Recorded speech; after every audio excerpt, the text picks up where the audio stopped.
had a notion of what the building should be, but we would always hear from people, well, it should look more like Oklahoma, it should look more like Oklahoma. When we'd ask them, tell us a building that looks like Oklahoma. We know what a firehouse looks like, we know what a school might look like. What does a building in Oklahoma look like? An architectural project is divided into a number of phases. There's an initial phase where one responds to the owner's program, the owner's written list of requirements for a building. That's called schematic design. The first thing the building had to have was it had to be unique. It had to be the kind of building you couldn't see anywhere else in the world. But this was to be the jewel in the crown of the state of Oklahoma. This building was to be on par with the state capitol. This was to be truly a public building. It had to be a building that was friendly to people. You needed to invite them into the building, and when they were in, they had to feel comfortable in the building. We wanted them to feel that they were in their home, because it is the State Museum of the people of Oklahoma. We didn't want them to get lost. In many museums around the world, you never really know where you are when you're inside a facility. You're lucky to find your way out of some of these facilities. And then there are the school children groups, the school buses that show up with 160, 200 kids, and they have to be controlled as they go through the building. It had to be a strong building. Just as we were beginning construction, the Oklahoma City bombing occurred. And even though we had designed a very strong building, we went back and redesigned aspects of the building to make it even stronger. This included additional columns, strengthening of floors and walls, adjusting how people approach the building.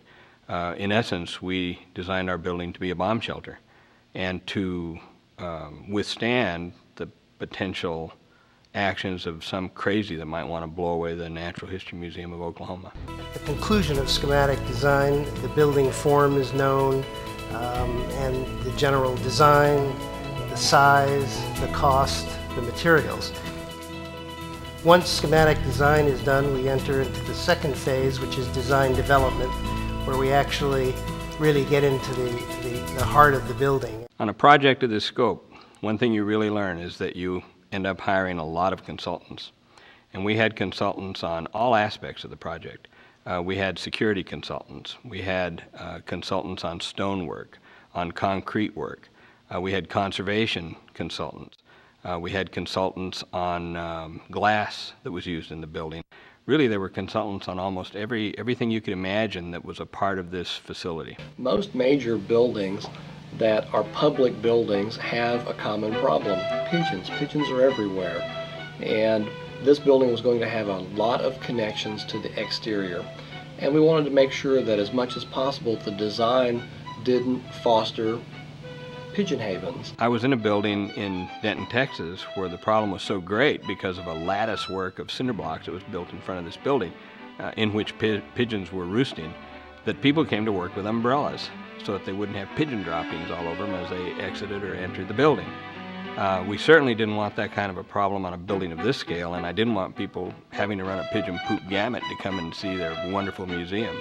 So we used a pigeon consultant who came in and explained to us that there were certain things that you could do to help make the building unfriendly to pigeons. Pigeons' feet are designed to grasp round things, tree limbs. Anything from a tiny wire to a great big tree, as long as the pigeon can put its feet on something partly round, its feet are made to hold onto that surface. If the surfaces approach a 45-degree angle, the pigeon's feet can't grip on a 45-degree angle. So they slide around and they become very uncomfortable and they leave. Very early in the project, we asked a group of Native Americans to form an advisory committee to work with us in designing the building and in designing the exhibits. Native Americans often feel uncomfortable being included in museums because museums are often perceived as telling the stories of dead cultures. And yet they played such an important role in the history of Oklahoma that we wanted them represented, and we wanted to tell their stories through their own words. So this committee advised us on everything from building structure to the exhibit layout and to the stories that are told in the exhibits. It wasn't that this committee was set up just to be politically correct have something there and go on with your daily business. They listen to us. This is the first museum in the United States that has been built from the ground up with input from Native Americans on the Native American exhibit or the Hall of the People. That's never been done before. Anytime you build a major building, you're faced with a dynamic tension between building the building you want to build and building the building you have the money to build. And the reason you're faced with that is because there's a 5 or 6 year period from the time you start drawing blueprints to the time you're actually constructing the project where you face inflationary challenges. Salaries of workers may go up, the cost of materials, stone and copper and wiring and concrete and bricks are all fluctuating. But generally they're on an upward trend. And so by the time you go to bid a project, you may find that the building you've designed costs much more than you thought it was going to cost when you originally did the project. And people deal with this in 2 ways. One is you can reduce the size of the structure to keep the quality high, or you can build the building you had planned to build and cheapen it, make it the materials much less expensive materials. Well, I made a decision early on that we would not build a building of lower quality. And what that meant was we had to keep adjusting the design of the building to meet the funding that was available. And that meant that the building had to get smaller if costs increased. And so we probably had 100 different designs of this building. But the underlying philosophy, the underlying goal was to keep the quality high. At the conclusion of that phase, we presented our design and budgets, etc., to the regents. They approved it and they authorized us to go ahead with construction documents. So in that phase, and that went on for many, many months until it went out for bid. You know, we meet with the owner. Cost was a real issue at that time. It always is, but they were adamant that it not go over budget. And so we would cut things out that we, interestingly enough, we'd put back in later. We tried to save $2 million. We ended up adding $2 million back to the project. The construction process itself is always has issues. How stone fits, what stone looks like, walls, terrazzo. You know, is the terrazzo finish as good as it should be or could be? And with the assistance of the project architects and the contractor, for the most part, those elements were resolved and things were worked out. After you deal with the various subcontractors, and sometimes you get sent to subcontractor with these, please don't do this. And this whole facade of the building, they sent it out, and it's all supposed to be curved pieces. They sent out 400 pieces straight. He said, well, it won't look that bad. And I said, well, it's that bad doesn't count. And he literally got to the point where he told me that his daughter was getting ready to go to college, and this would really affect her going to college. I said, well, I'm sorry, but it's, they try all kinds of ploys to get it done, but it ended up being round. They scrapped 300 pieces of stone. You're real specific in a project about the quality of the mechanical equipment on a project. They don't necessarily want to give you just what you want. They're going to give you a cheaper version of it, and then you go fight for it. And it's really just to the point at times when you would shut down the job, we would get in meetings where you're literally yelling at each other, and then you walk out of the meeting and you just, I wish I had done that and just made a total fool of myself.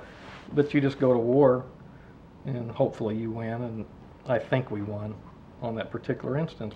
There's an old European tradition in construction that when you put the highest part of the roof on the building, that you have a tree topping, you put an evergreen tree on top of the building, and you celebrate. We had a barbecue for the staff and all the workers, and I think it was a great morale booster for the staff. They have what's called a tree topping ceremony, and everybody was invited down, and they hoisted this Christmas tree up on top of the building. It was like, it's going to happen. The roof's on, now we got to get the insides done.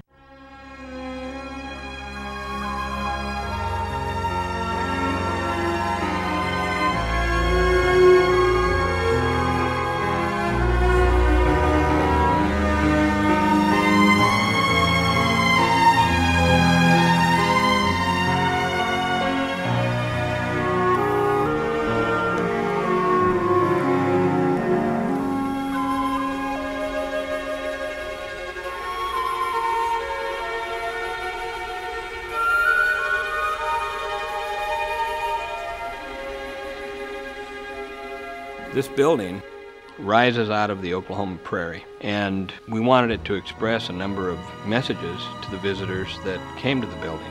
There's a symbolic base of Osage granite, which is a beautiful pink Oklahoma granite that underlies the whole structure. You can see this band of granite upon which everything else is built, symbolically rising up out of the stone of Oklahoma.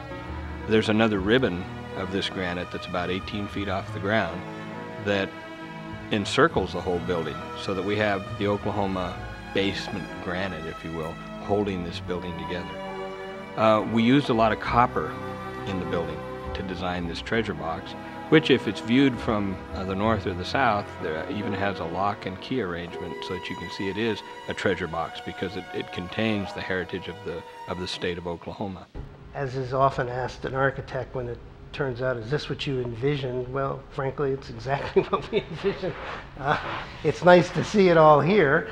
I remember reading about Alfred Hitchcock making movies, where he would plan his movies on paper, draw little diagrams of exactly where the shots would be, what the people would say, etc. And the movie itself was kind of anticlimactic because he had it all in his head. I can't say this is anticlimactic, but there really are no surprises. It just shows you how difficult it is for a private citizen or a group of private citizens to stop the giant steamroller of the bureaucracy.